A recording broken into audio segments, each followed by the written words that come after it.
if you, thanks for coming on a beautiful summer day.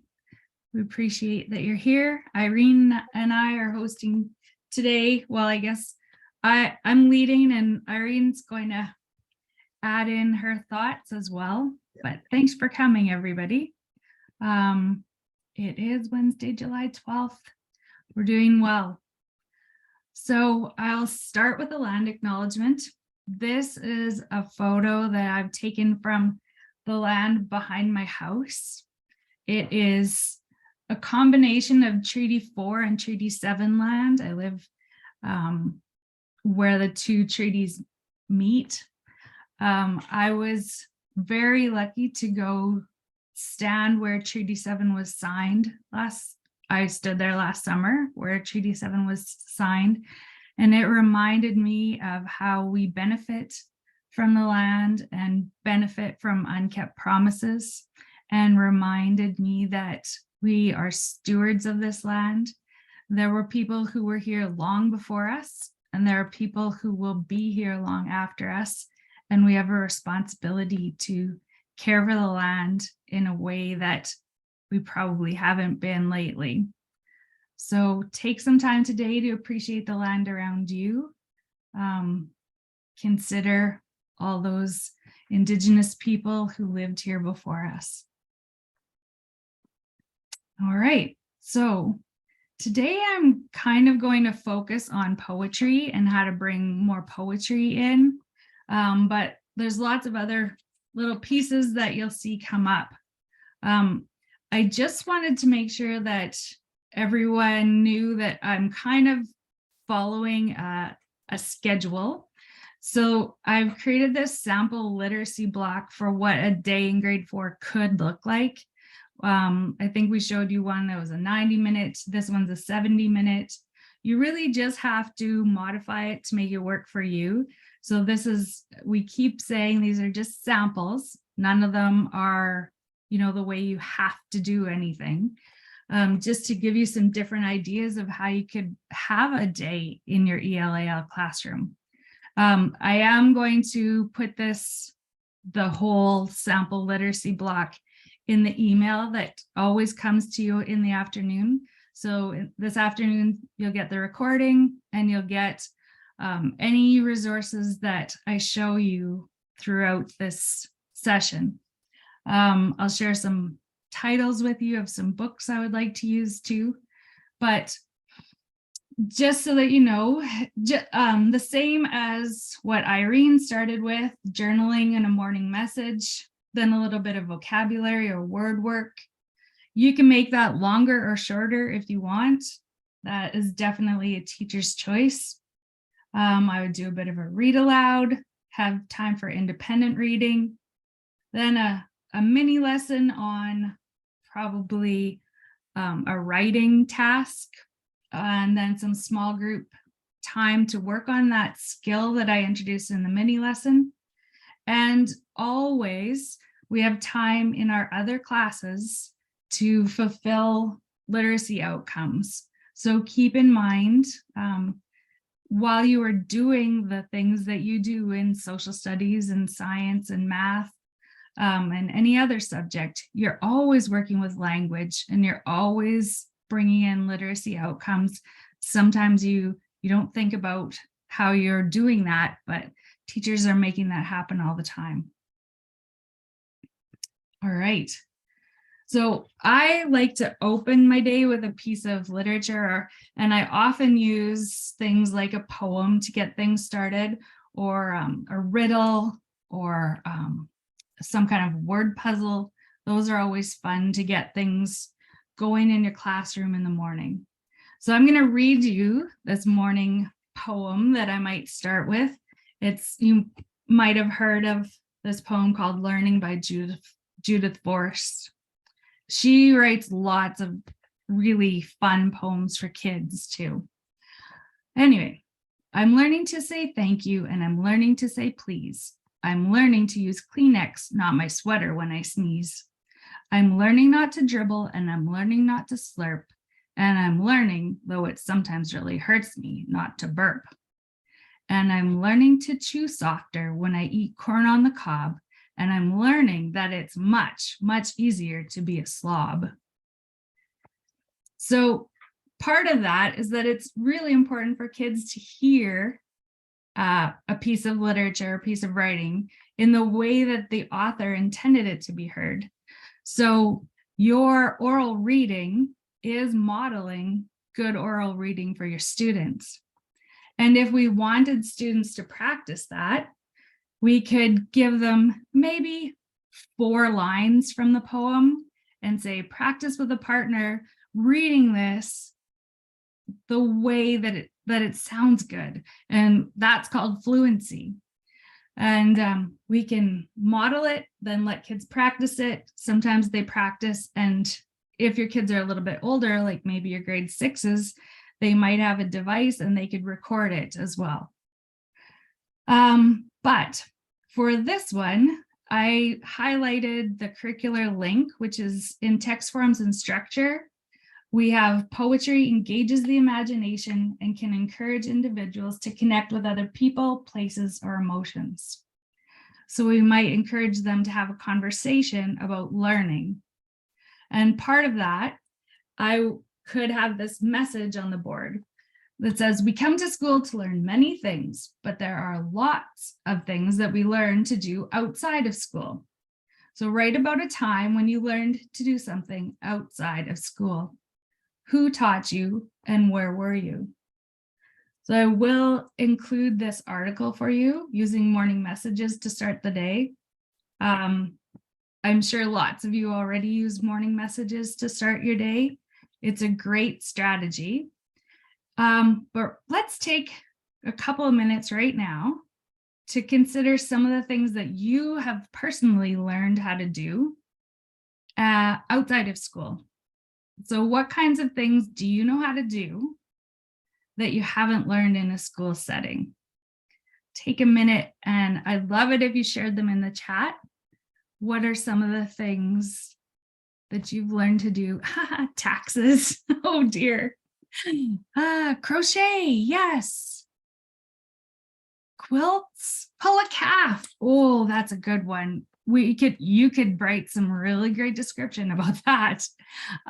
Ride a horse, build IKEA furniture, rock climbing, typing with all 10 fingers. Yeah, that's almost a lost art. Golf, yep.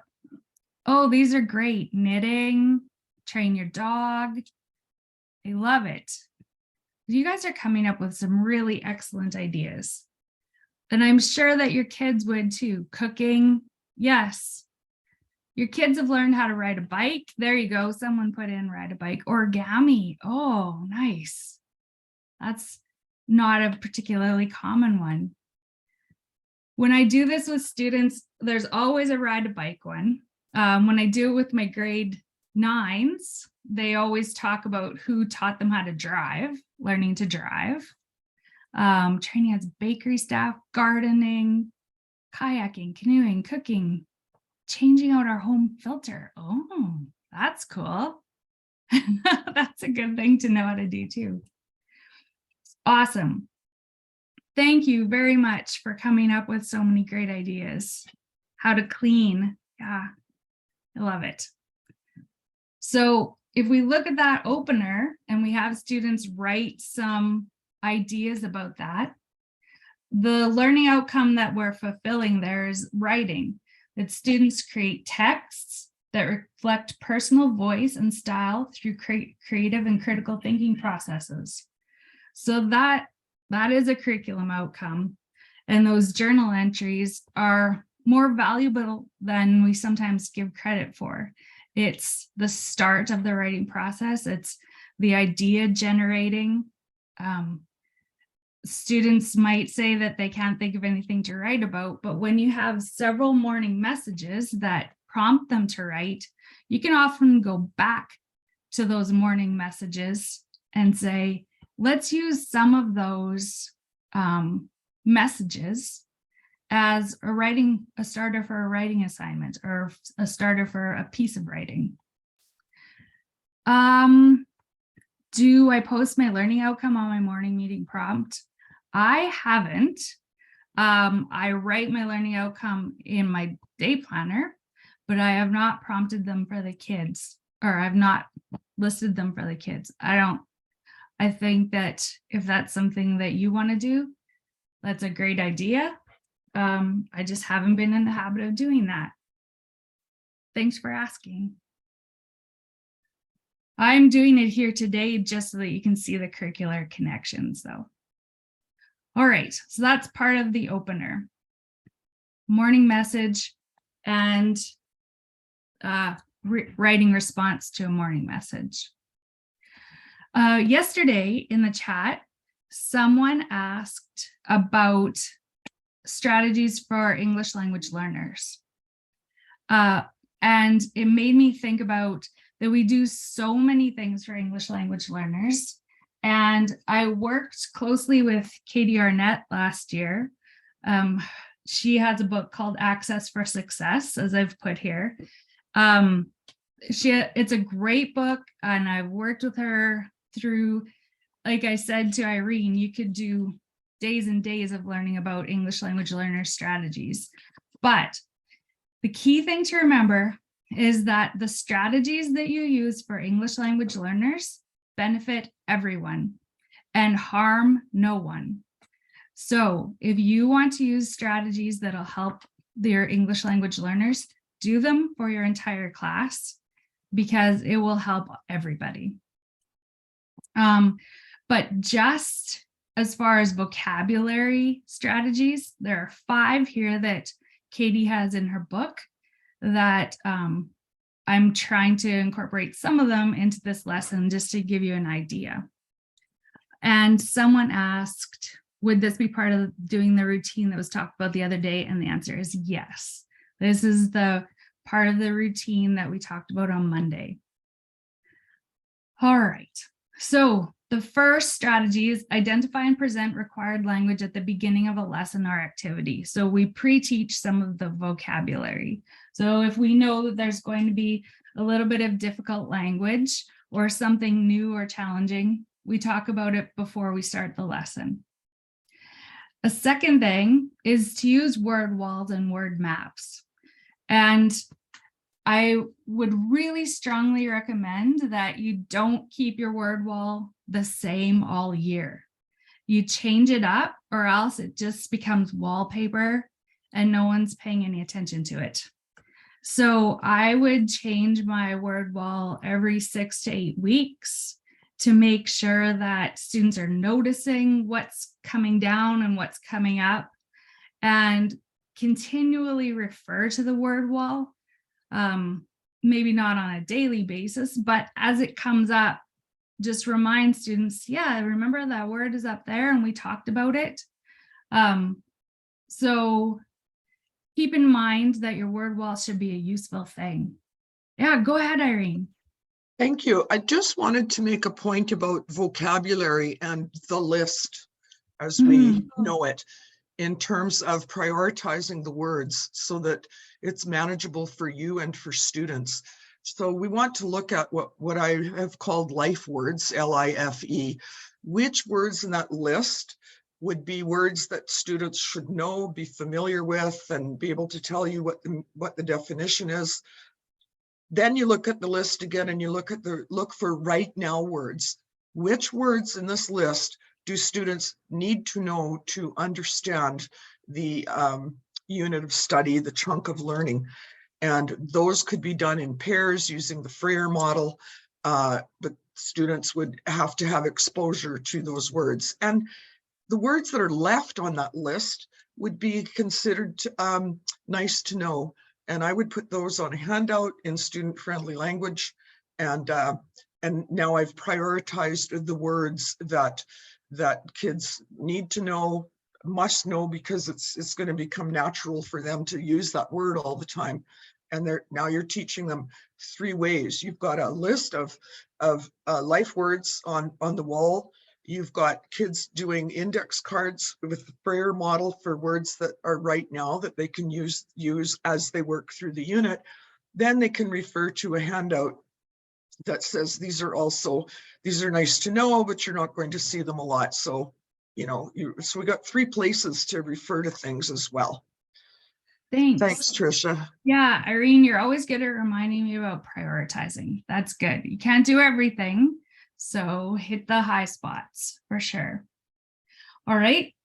The third one is accessing the senses. So this might be acting things out, using your whole body to be involved in the language. Talk about what things smell like, what sounds they remind you of, not just visual identification.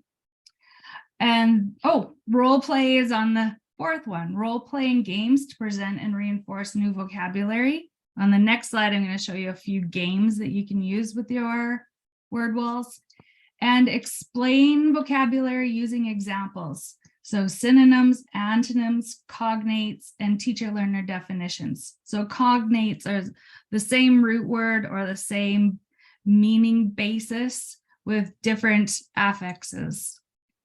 A little bit more on the word wall.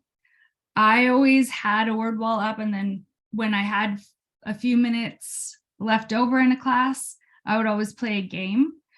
So concept attainment is someone can say, I'm thinking of a word, and an example of the word is this, and a non-example of the word is this.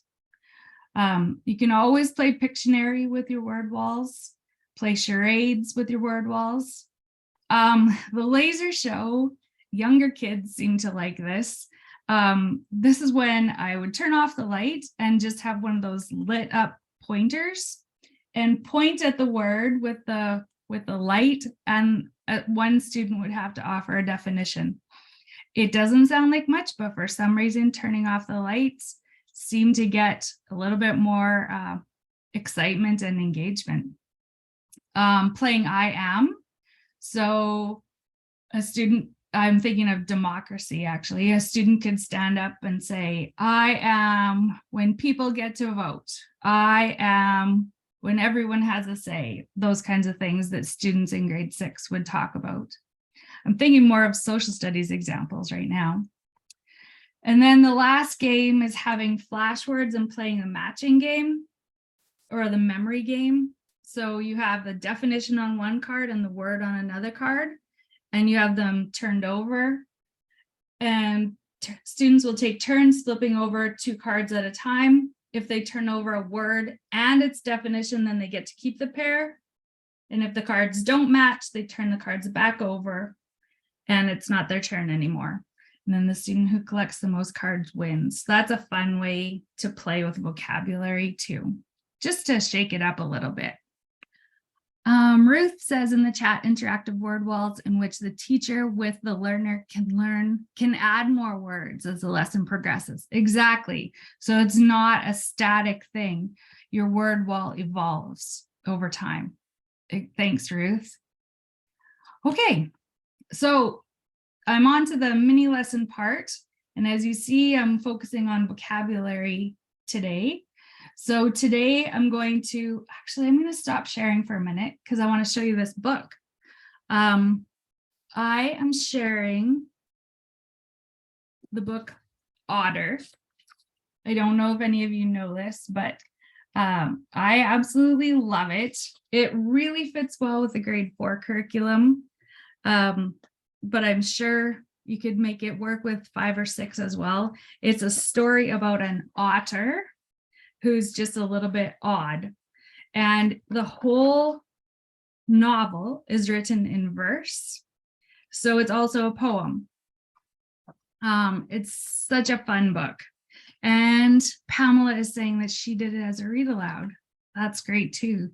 Thanks. So I picked a piece from page 104 to talk about vocabulary. So if I'm at this point with my students in our read aloud, I would say in this stanza, because it is a novel written in verse, in this stanza, the author writes, "The wind was not itself today. She didn't like the way it kept bullying the water." So that is an example of personification. I would have a discussion with my class about what does this mean that the wind was bullying the water. We could even have a discussion about the word bullying and break that apart, that it's actually a word with two suffixes. And that could turn into a whole lesson on that part of vocabulary, because actually if you look at the grade 4 curriculum, the suffix Y is one of the endings that they want you to focus on in grade 4. So bully as a word could work as a lesson as well. But anyway, for this one, I would want to talk about personification, and I would also find a way to connect it to my morning meeting and my opening activity. So back to the lesson. This is an example of personification. I would have the students go back to their journal entry where they wrote about something that they learned. And I would say, is there an object in your journal entry that you could have described in a more interesting way? So if we have a look back at what you put into the chat. Perhaps it's your crochet hook, or perhaps it's some piece that you use, like your bridle, any object that you talked about in your learning piece. Could you use personification to describe that object? So now we're connecting all the pieces. We're connecting the book that we wrote, and we're using figurative language. And in grade 4, it's particularly mentioned that personification is one of the pieces of figurative language that they should be learning. Does anybody have one that jumps to their mind? Okay, I'm even thinking about the crochet hook, that it can yank on the string. That's personification, right? Giving it a quality that it doesn't already have. If you think of something, please put it into the chat, because I'd love to see your ideas.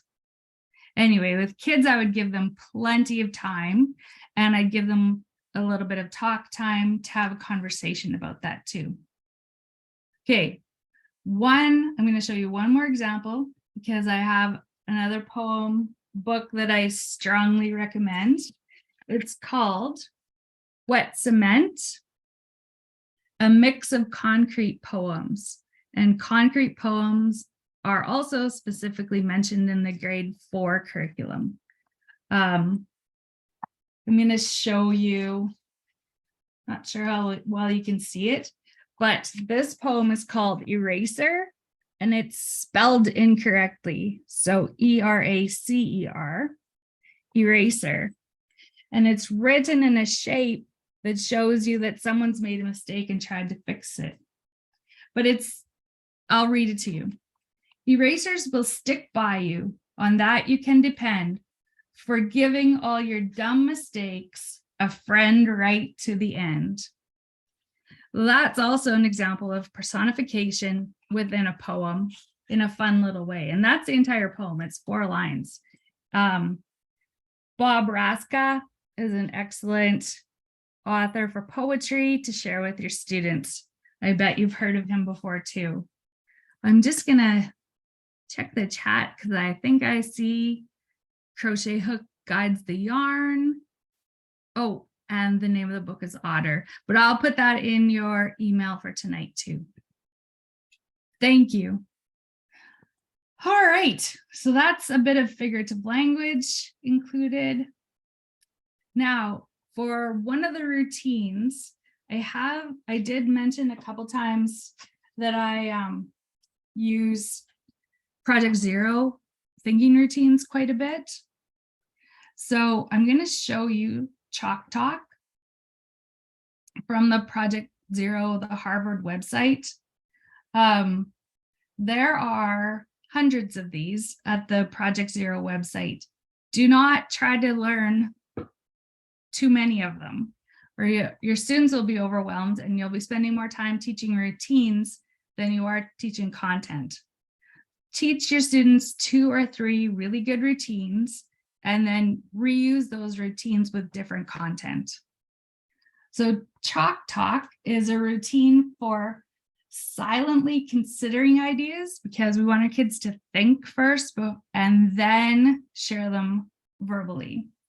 So we have them in groups of 3 because we found that research has groups of 3 working best together, that no one can hide in a group of 3 and everyone gets a chance to talk, but no one person can take over the conversation.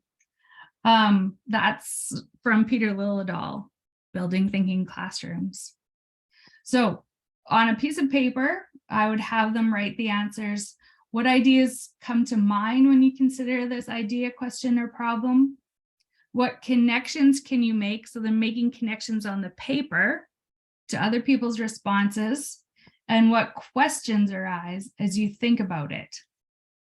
So back to the question, I will put the quote that I started with on the chart paper. The wind was not itself today. Otter didn't like the way it kept bullying the water. So in your group of 3, write down what comes to mind when you look at this quote. What connections can you make to the other people's responses? And what questions arise? And once they've had some time to write their answers, then I would let them begin to talk it out, but not until everybody had a chance to put their own thoughts onto the paper. So then once they're having a conversation about what they've written on the table, you're fulfilling another curricular outcome, oral language, which it says that listening and speaking skills can be applied and adapted to support respectful interactions. Though I think Irene talked about this on Monday as well, that we don't just set students loose and say, talk about this quote. We give them a framework to work within so that they know how to talk about this quote. And I feel even more since COVID times, students are not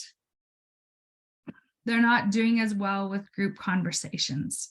And we have to guide them probably even more than we used to in how to have a group conversation. So this is a routine that would get them used to that again and have them talking in a small group. Okay, I'll take a pause. Are there any other questions or any other thoughts?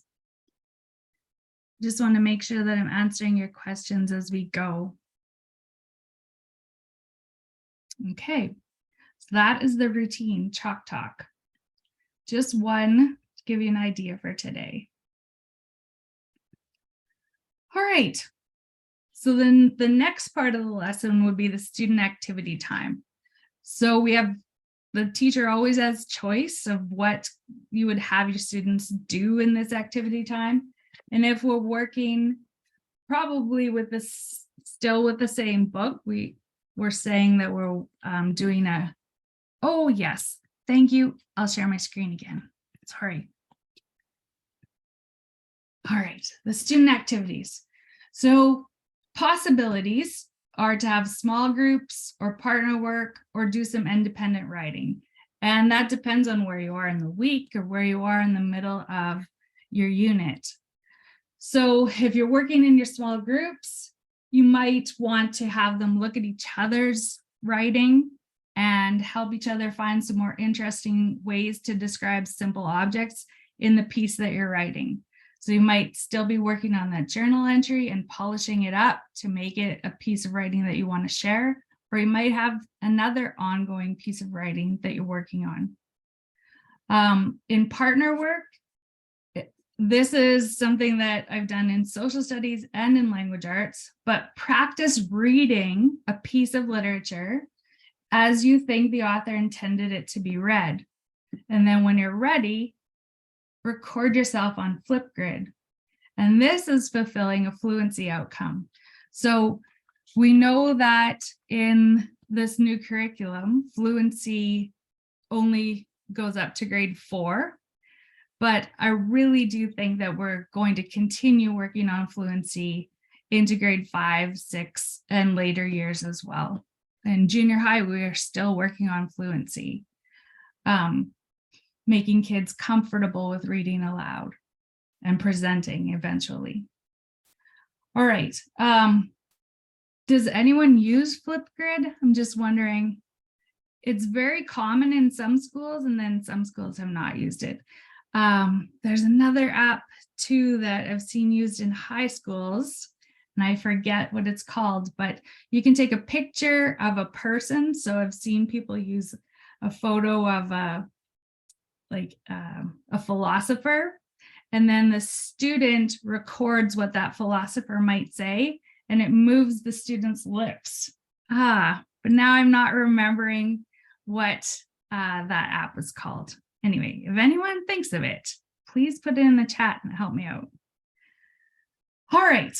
And then you might have some time set aside for independent work. So if you want to have them working on independent writing, rewrite the story of a time when you learned something. In your rewrite, use some personification. So this is a time to polish and get your writing ready to share. Because when we wrote that in the morning, it was just a journal entry, which was not something that was intended to share. We're just getting ideas out, but now we're polishing it into a piece of writing. So in all of these activities, we've actually included fluency, vocabulary, writing, and we've used conventions. I want to point out this conventions outcome, that capitalization and punctuation can be used to support writing fluency. It's also used to support reading fluency. And what I mean by that is that we teach our students to use those pieces of writing, the indicators, the little capitals and commas and periods, that those guide how we read something fluently. So remind them that those are pause points or stop points when they're reading aloud. All right. Irene, did you want to add anything else in there? I feel like I'm going so fast today. You're okay? I think that what's really important is what you said in higher grades. Fluency really needs to be focused on. We need to practice reading. We really need to hear our students read to us. Right. And that's the part that stuck out for me, was the fluency component, and using punctuation and capitalization as part of that fluency. Of course, back in the day, you get to grade 6 and you should be able to read. So we're moving on. And I don't think that's the case, especially after everything that we've been through. Yes. Yeah. Thank you. Yeah. And as we know, we only, in grade 5 and 6, we only need to report on 6 learning outcomes, but fluency is still that 7th one that we use in grade 4, and we're still working on it. We're just not reporting on it in the higher grades. Yeah. Okay, I'm just looking at, oh, thank you to the people who keep writing in the names of the books that I'm saying too. Use Flip in high school classes, yes. Great for reading, ELAL assessments, Reader's Theater. Oh, Reader's Theater, of course, is really great for fluency. And if you have Reader's Theater pieces that you've been using and been teaching with for a long time, I would encourage you to continue using those Reader's Theater pieces. Yes. Feel like you haven't done that. But you know what? Another good thing about a new curriculum is that it reminds us of things that we used to do that were really great practices that maybe we need to bring back. So it's an opportunity to refresh and bring back those things that you knew were good practice. Awesome. Any other questions?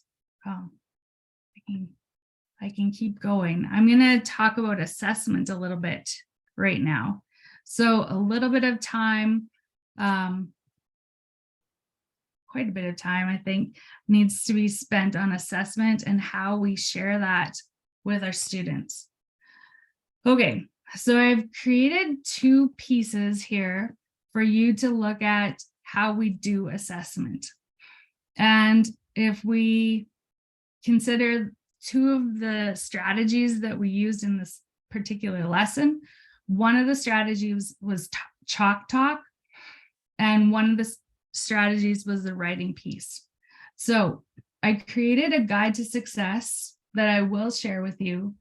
This is an example, Garfield Ginny Newman from the Thinking Consortium, or TC squared, some people have called it.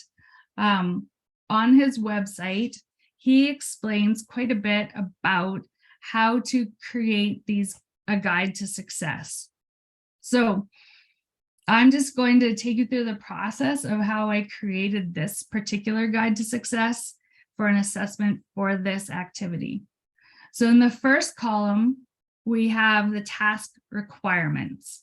And these are, what do you actually need to do to complete the assignment? So just to have it finished, what do you have to do? And I chose these from, I went back to the curriculum, the program studies, and these are skills and procedures from the curriculum. So in order to do this, and this would be under the organizing idea of oral language, I need to offer relevant information. And that actually starts in kindergarten, right? When you're having them present or do a show and share, that they can stay on topic. That's a skill that we continue to teach throughout the years. So offer relevant information. Then when there's conversation, you need to consider the perspectives of others. And you need to listen to what other people are saying. So there's both a presenting piece and there's a listening piece when you have students in the group conversation. It's a back and forth kind of thing. Then what do I need to do it well? Well, not just a relevant information, but thoughtful ideas. This is how I do well on this assignment. It's pretty small, isn't it, Irene? Wonder if I can make this bigger for you so you can have I'm having a senior moment. It's okay. I think it's just really small. It's not just you. I'll zoom in. Let's see how far I can go. Okay. Better? Okay. So this would be to do this at a proficient level. I need to also contribute to the conversation by adding to the thoughts of others. So not just listening, now I'm saying, oh, I hear you say that, and it reminds me of this. And that's also bringing in those sentence stems that Irene talked about on Monday. So I would actually have some of those sentence stems posted in the classroom so that students know how to have a conversation, because oral language is a much bigger piece of the curriculum than it ever was before, which I think is also very valuable. And then not just listening to the statements of others, but expanding to the contributions of others. So I hear you saying this, and I would say this further, all right? Or something like that, but continuing the thoughts of another person. Then in this case, if I did chalk talk, let's say 3 times, for example, I would give the students then a chance to say what's going well. So what have I done well when I've had a group conversation? What needs more work when I'm in a group conversation? And where do I want to go next? So what piece do I want to make sure I get better at? And then also the teacher agree what is going well and some revisions to consider. So this format is general. I've just made it into a Chalk Talk one. I wouldn't do this for every single activity that I do in the classroom, but I would do it for some that are going to help me with report card comments, which I think this one would for very well. And it's going to help me with reporting on the oral language outcome. So this would help me to report to parents for sure. All right.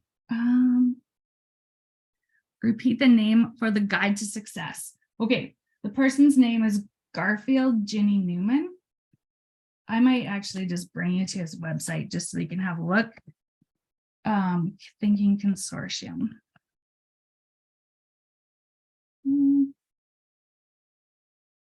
It's not coming up as quickly as I thought it would be. The Critical Thinking Consortium. Let's just see what I get here. TC squared, that's it. All right, this is Garfield Ginny Newman's website, the Critical Thinking Consortium, and I can include that in your notes that you get. And I think it's in his resources, but he has critical thinking tools, challenges. I'm looking now. It might take a bit of searching to find the guide to success, but quick guides to a thinking classroom. Lots of resources in here, lots related to math. And I think I've made one of these critical challenges in social studies for them. All right, hopefully that. And how does Chalk Talk work again? Okay, I can go back to that. Chalk Talk, I would have the students in a group of 3 with a big piece of paper on the table. And I would have at the top either a quote or an idea, a piece out of a story, or if it was in social studies, you could have a concept like democracy. I keep saying democracy, but anyway, that's one that works well for this. And then have the 3 questions either on your whiteboard or have them on the table as well. But the students need to write on the table, write on the paper, I mean. I had whiteboard tables, so I keep thinking that they're, in my class, they would write on the table, but most classes you need to write on paper. So the students would silently first write their thoughts about the quote, write their thoughts adding on to other people's quotes. So if I write something like, this reminds me of how my little brother bullies me, then Irene might add on, oh yeah, little brothers are a real pain, or something like that. But they're doing it in writing on first. And then once everybody's contributed in writing, then you give them time to have the conversation. Okay?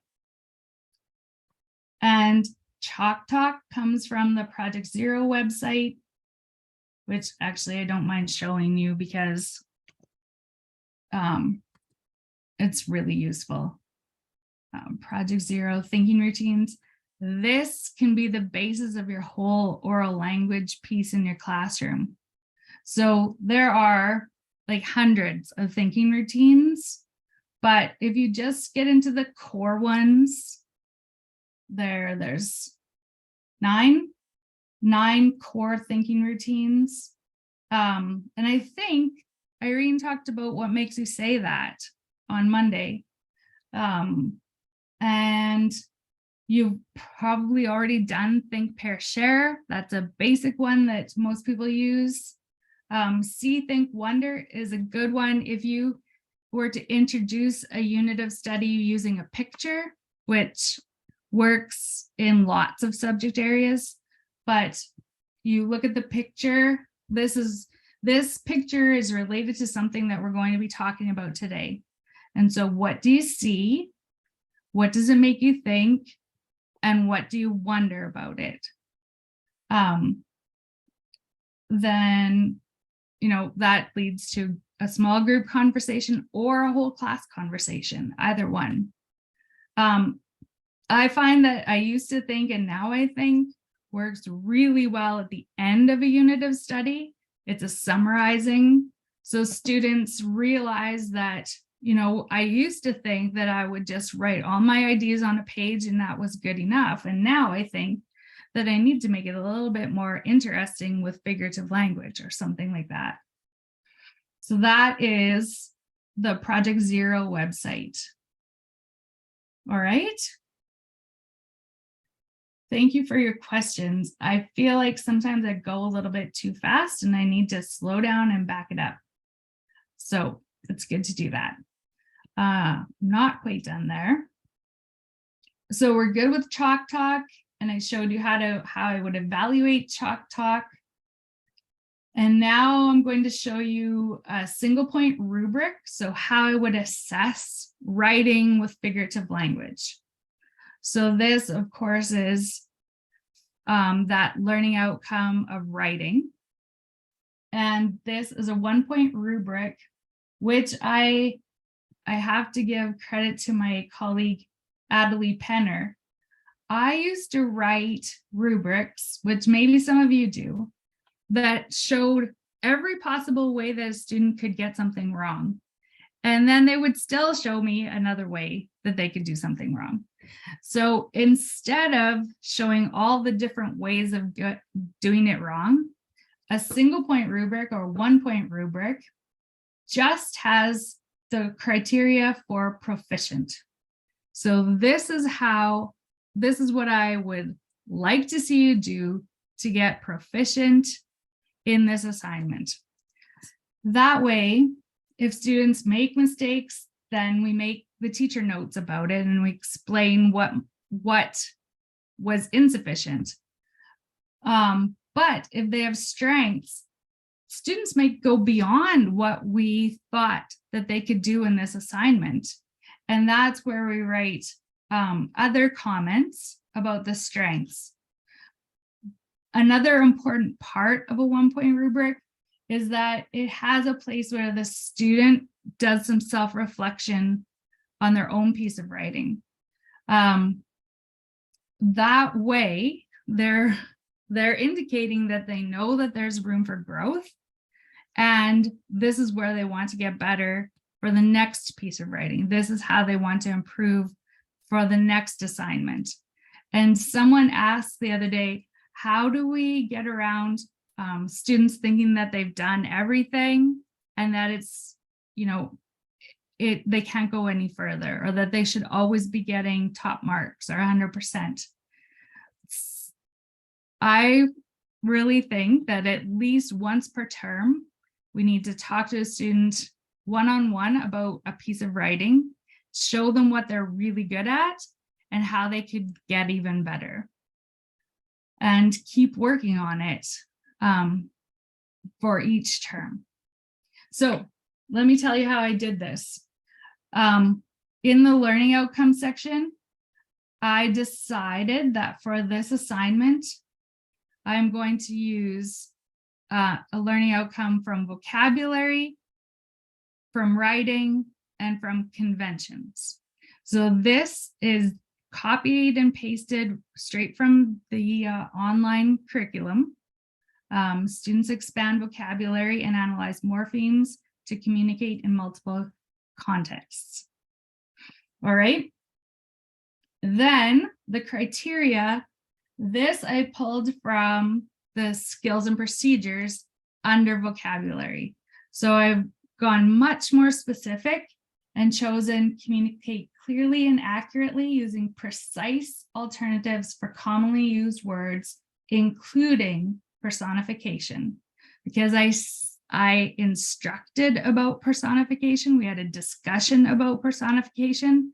So now we're ready to include it in our piece of writing and to assess it, right? I'm not assessing something that I haven't taught you to do and asked you to include. So that's included in the criteria. Also, for the writing learning outcomes, students construct and organize text to share perspectives and develop creative expression.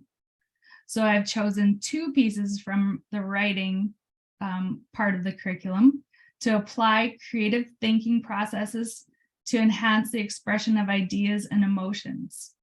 So in this, part of it is that I'm paying attention to their writing process. Have they followed the writing process to try to get more ideas included or use more interesting language? Have they expressed emotions in some way in this piece? So if you're telling me about a time when you learned something, are you telling me about how you felt when you learned it? Okay, and I've told them ahead of time that I'm going to be looking for some kind of emotional piece in this piece of writing. And then also under writing, one of the criteria is to experiment with sensory detail or figurative language to add interest and keep audiences engaged. So I've said when you're writing this piece, you're going to use some of your senses. So I want to know what it felt like, what did you hear? What did you taste? What did your body feel like? All of those senses to get some interesting details. All right, so those are my 2 writing pieces.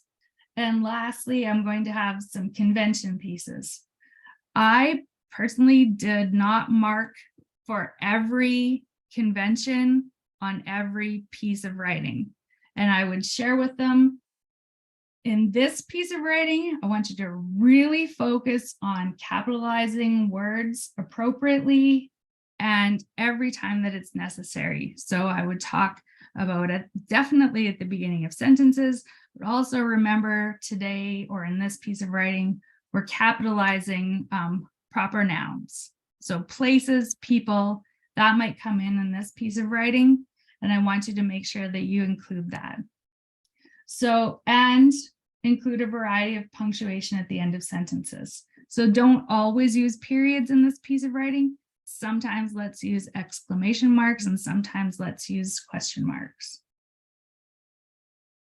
Okay, does anyone have any questions about a 1-point rubric or how to do self-reflection? Okay, we could talk about that too. We'll get a little bit of self-reflection. So a 1-point rubric has self-reflection immediately built in for sure. I would say that, right now I have 1-point rubric on the mind, but they're doing self-reflection when they're looking at their strengths and their areas for growth. Irene, does anything come to mind for you to answer that question? Maybe I'll stop for a minute. How do we get kids to be more self-reflective is the question. It's an interesting question. I think part of this, can you hear me now? Yeah. Yeah, a big part of this is to have the teacher do the warm and cool feedback while coaching, to then work with students in terms of peer revising and editing, using criteria from what it was you were going to teach, learning how to tell something you like, ask a question, give advice, and then we can really talk to our students about looking at the quality of their work rather than the mark is this or that. So you might, I've got some sentence starters for that kind of business that would say, you know, I'm most proud of, please note that I, next time I would. And the sentence starters that way really move the kids to talk about the quality of their work. And I think that's how that needs to go. So they see you giving comments and descriptive feedback about the work, and then they try and do that with each other. And I really like TAG, TAG. It's a peer edit revise little process. T is for tell something you like, A is ask a question, and G is give advice. And they learn how to do that. The only way that'll work is if you tell them this is why you're in a tag team today. You're looking at sentence beginnings. So they start to talk about that. And by the time you ask them, you could even do it with any or all assignments, is give them several sentence stems and say, respond to what you have done. And then that could be part of handing in the work. And then you could have a look at that and just comment to it or not. That's my thinking. Okay. You know what's really important about what you said too, is that it's not, you're doing it in relation to a piece of work. It's not commenting on them. And that's an important distinction to make, that we're not saying that you are a poor writer or you are an excellent writer, that this piece of writing has strengths and this piece of writing has areas for growth. So that's all. Yeah, and kids need to learn to use the language of the discipline, in this case language arts language, to talk about their work to each other, and then to look at their work on their own. They can't say things like, please notice that I did a good job, is not acceptable. Please notice, because you've got your rubric or your one pointer, and you can say, please notice that I really tried to make all my sentence beginnings be different. And that's how we want our students to talk, but they certainly need the practice, and that we ask that they use the language of the discipline. And sentence starters are just, for me, I just really believe in sentence starters. I feel sorry for a lot of students that I didn't do that with. I just said, start writing. Yeah. We learn as we go, hey? Mm-hmm. Yeah, that's a good sure point. do. All right. There's a couple of questions in the chat about the 1-point rubric, about assigning a numerical grade. So that depends on your reporting system, right? It's not, there are some rubrics that would say what a numerical grade would fit to this, but I would say it's more formative. A 1-point rubric would be more formative. It would inform your comments, but not exactly, it doesn't exactly fit into this is a percentage. You'd still have to make your judgment to decide what numerical grade you would give. So I don't know if some people use numerical grades and some people use like a 4-point scale or a 5-point scale, probably. So I hope that answers your question, Judy. I'm going to move to Pamela. So she's talking about the language, that it's not particularly student friendly. I would definitely talk to them about the language and what that looks like, right? You can change that into student-friendly language for sure. That would be a great idea. Another way to make it even more user-friendly for your kids, to make sure that they understand exactly what you mean by that language. All right. Oh yes, Irene, formative assessment is about coaching, exactly. And Asheen, I like using the 1-point rubrics to give students in more student-friendly language to see that they have what they have achieved. Yes, ideally to achieve an excellent, which in your case would be a 4. Awesome. Okay. Yes. Thank you, Irene. Yeah, you can go back.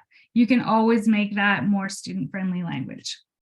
Okay, I'm gonna go back to sharing the screen. So we've talked about Chalk Talk and how we would assess it. We've talked about writing with figurative language and how we would assess that, or an example of how to assess that. I am wondering if people have ideas about pieces of this lesson, and I'm going to go back to the overall format and how you could see that working in your class. I'm hoping to get a little more involvement, but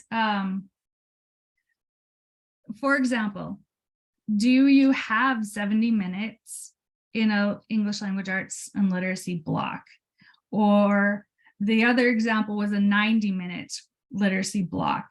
Do you have that kind of time? How do you organize a literacy block? Or do you think that this is a format that would work? That's what I'm wondering about.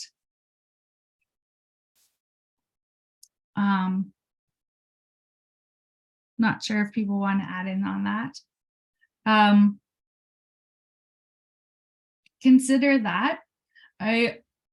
Every day this week, I think I have sent you an example of a sample year plan.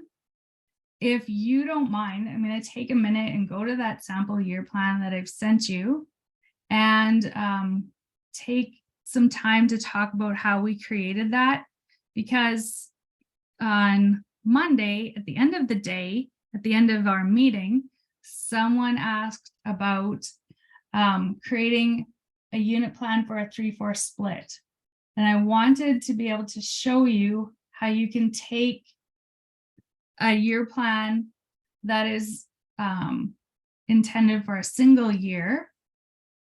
So I'm going to actually work with the grade 6 sample year plan right now and talk a little bit about how we might work with multiple grades. So Val is saying she has 60 minutes, 1 to 3, and a 4-5.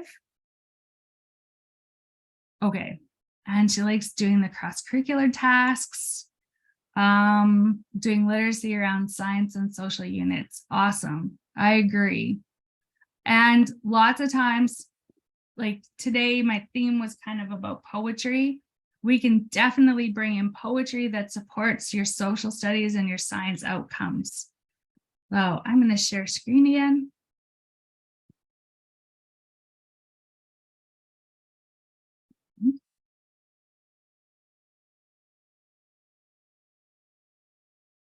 Oh no.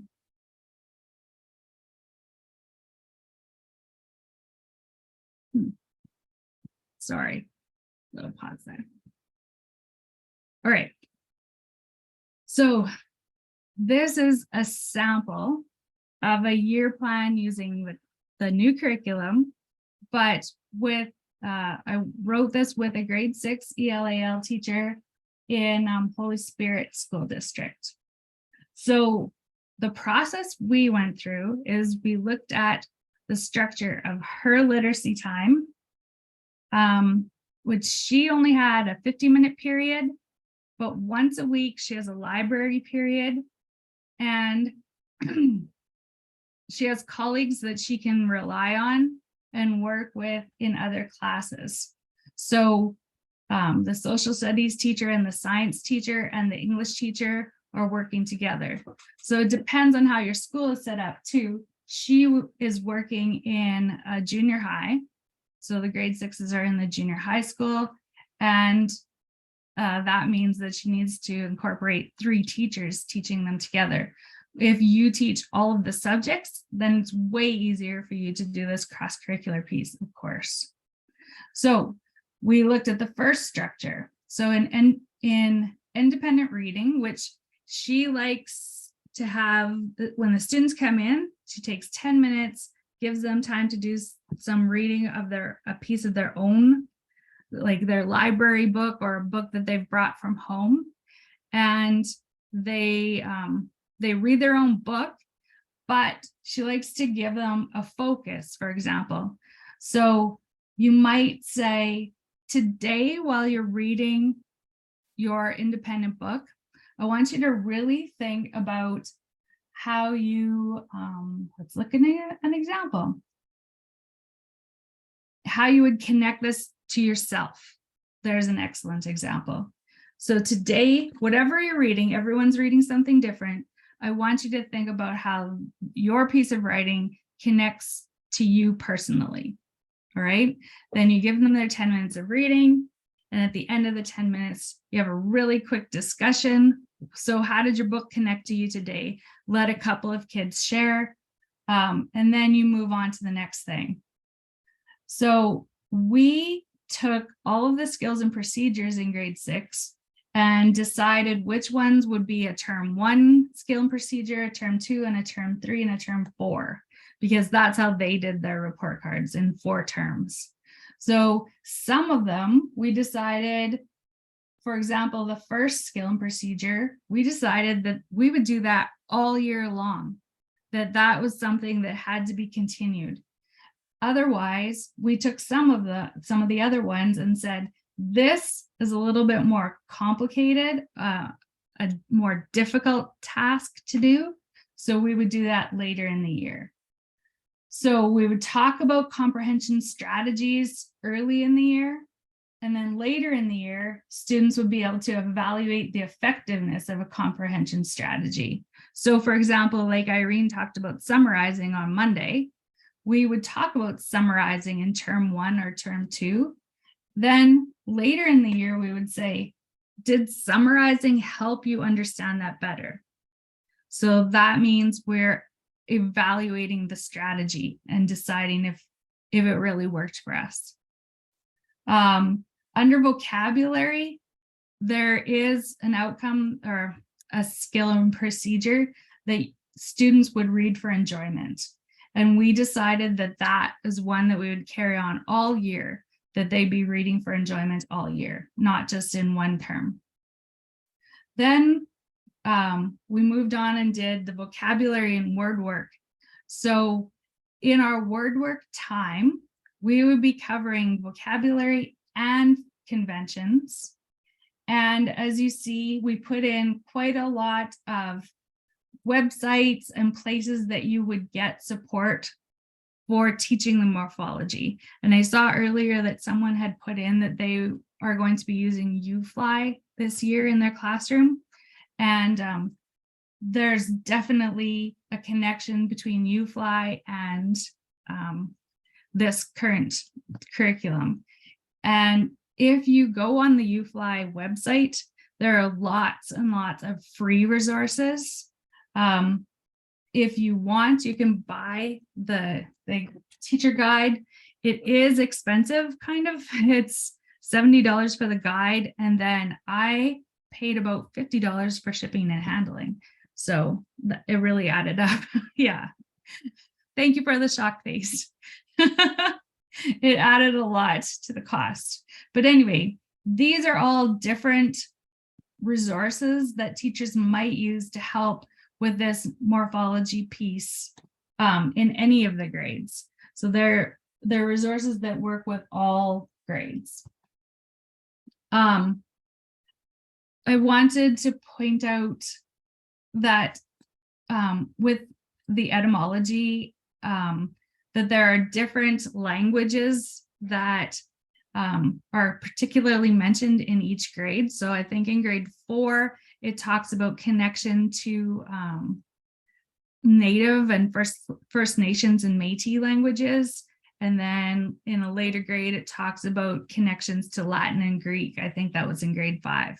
But just look specifically at your grade level to see what word origins are expressed in that year of the curriculum. All right.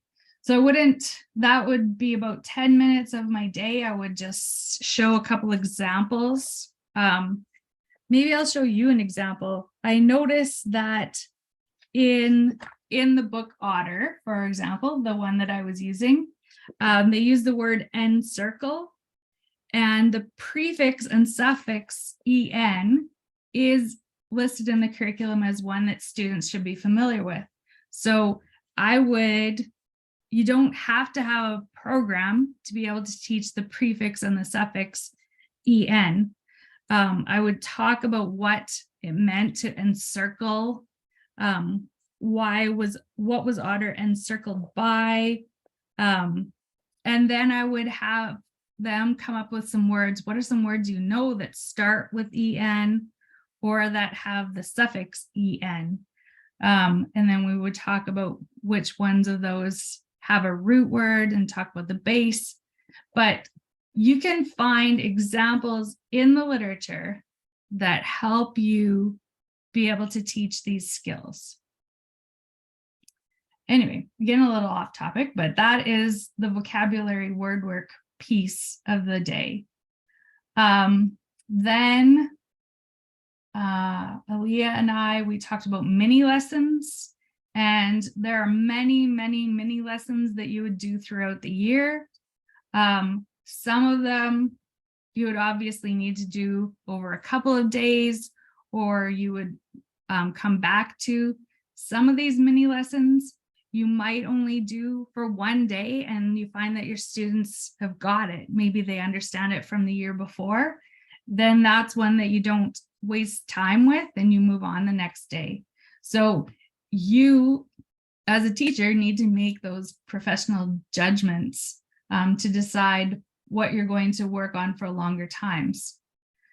So when we were taking the skills and procedures and putting them into terms, I like, to be really honest, some of them were a guess, right?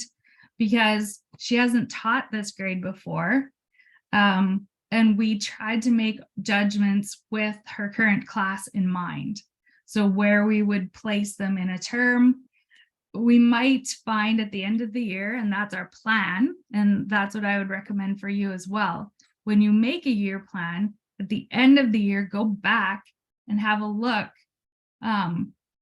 Did I spend enough time on that one? Did I spend too much time on that one? And make decisions about which skills and procedures you might stretch over more terms than you had before. See, we only have listen to, recite, or sing poetry. We only put that into term 2. And that might be something that teachers would do in multiple terms. The teacher that I worked with, she felt that that was something that they did prior to Christmas, and that's how it fit with her year plan. And that might be where she keeps it, but we are planning to meet again at the end of the school year to decide if that makes sense. All right. Does anyone have any other questions about like mini lessons? Probably have a pretty good idea of how that works. The small groups. So the way that this particular teacher does small groups is she has the students working with each other. She often does book clubs, groups. These ones are a little bit bigger, a group of 4 or 5. And one of the groups is always working with the teacher. So that means that your students need to know what they're doing at each time, that they have a particular task that they're attached to, so that they aren't getting off topic or bothering you while you're teaching your small group. I'm sure that lots of you have experience with this and that you've done it. But we had different small group understandings that we'd work on throughout the year. And not only the task, but the process is part of the lesson. So the process of reflection and discussion, that's in the curriculum as well. And then the content that you're reading or writing about is also in the curriculum. So you have to be aware of both process and product in the small group time.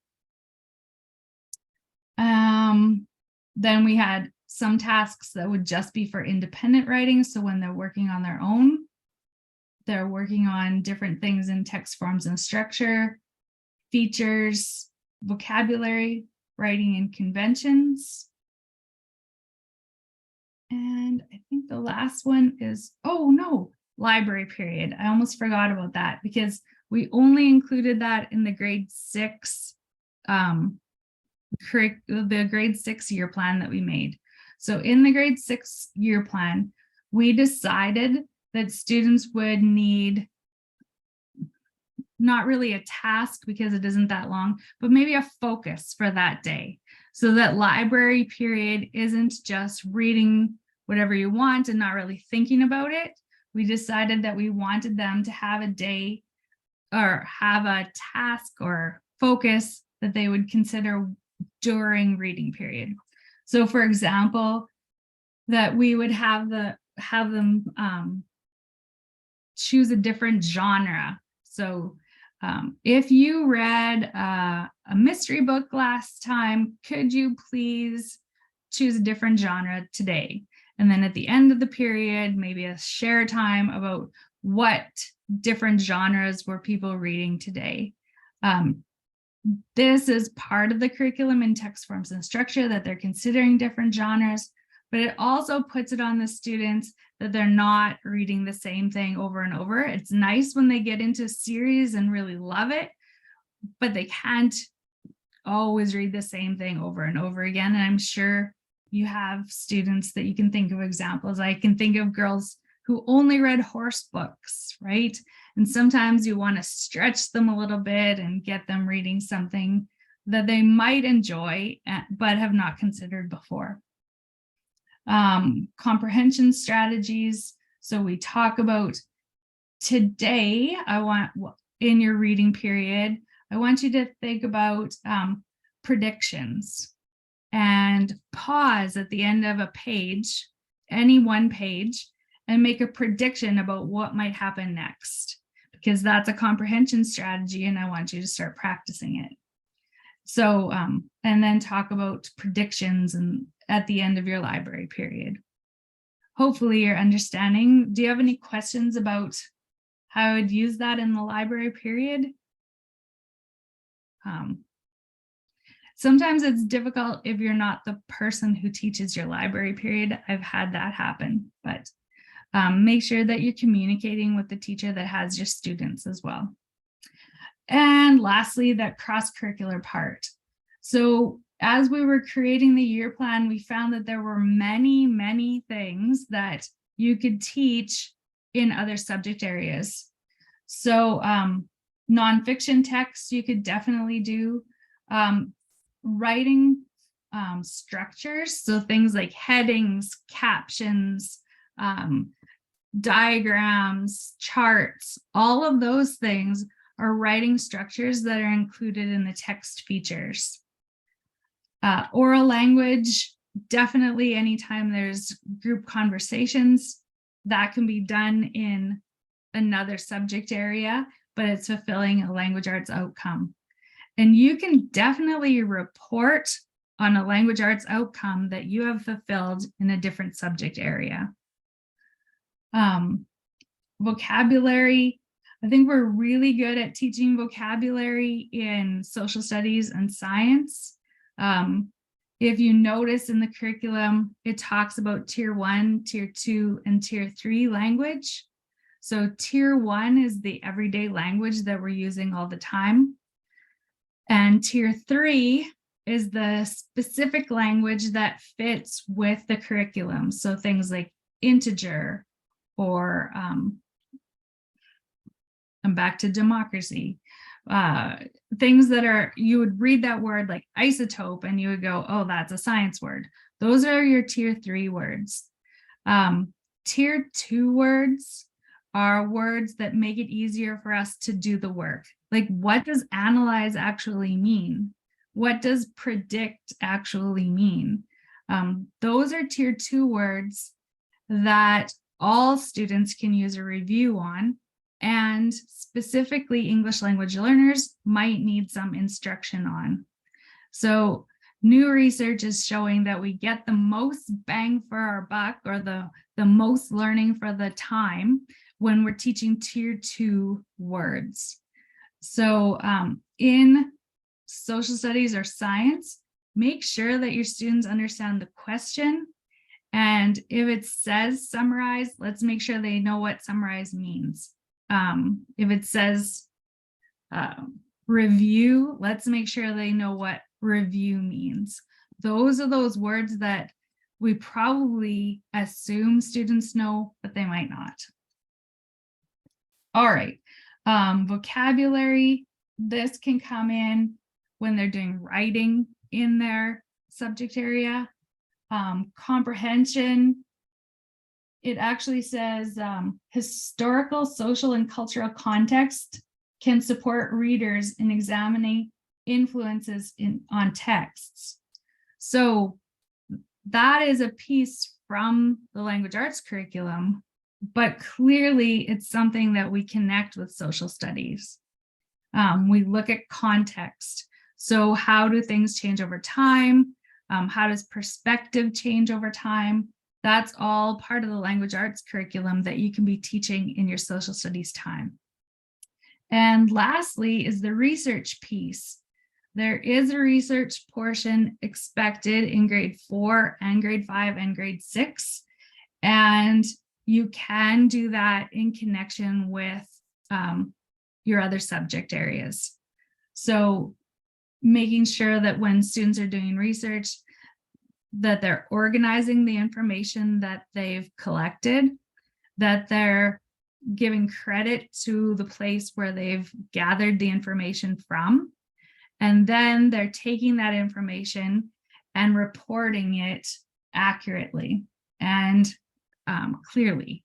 That is all part of the 4, 5, and 6 writing curriculum.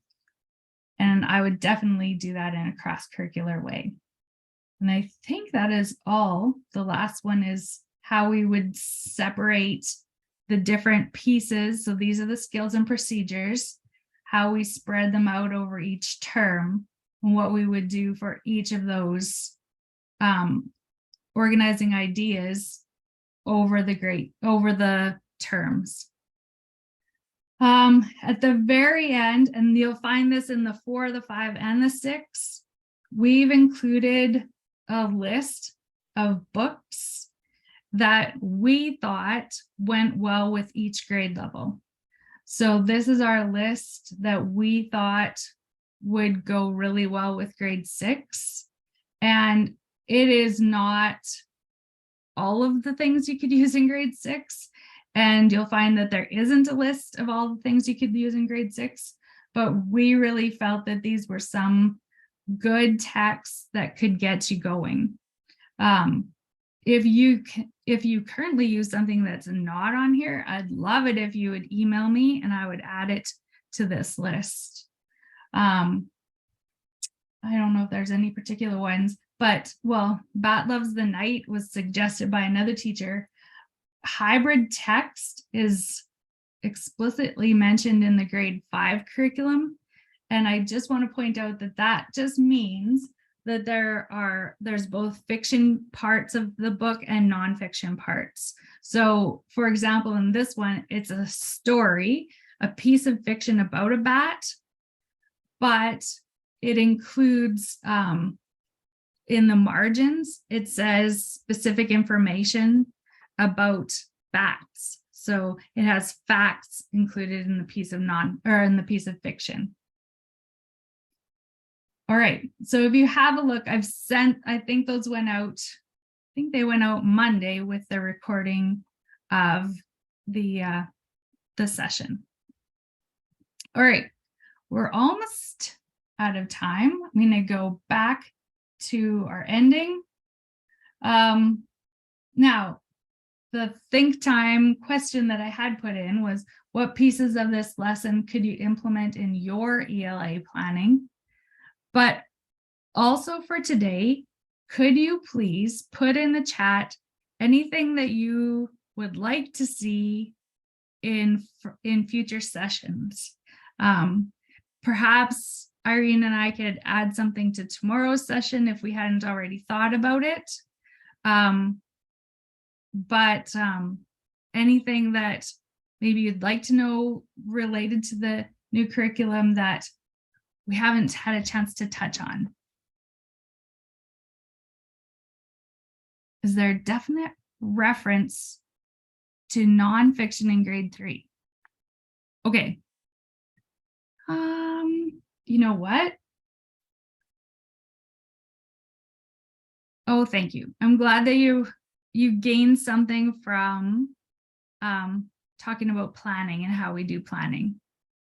Thank you, everyone. I think some people are leaving right now. Irene, I'm going to check that in a minute. I'm just checking the chat. Writing. So the writing that's expected, it doesn't say, I know what you're asking about. It doesn't specifically say a newspaper article. It does talk about narrative writing. It does talk about poetry writing, and it does talk about persuasive writing, but it does not specifically say the newspaper article. Okay, so a little bit more about writing. Okay. All right. Thank you, everyone. Units of study program still relevant to the new curriculum. Oh, the units of study program. I'm not a good one to ask about programs because I haven't really used programs. I always, do you know, Irene, about the units of study program? Sorry, Ruth.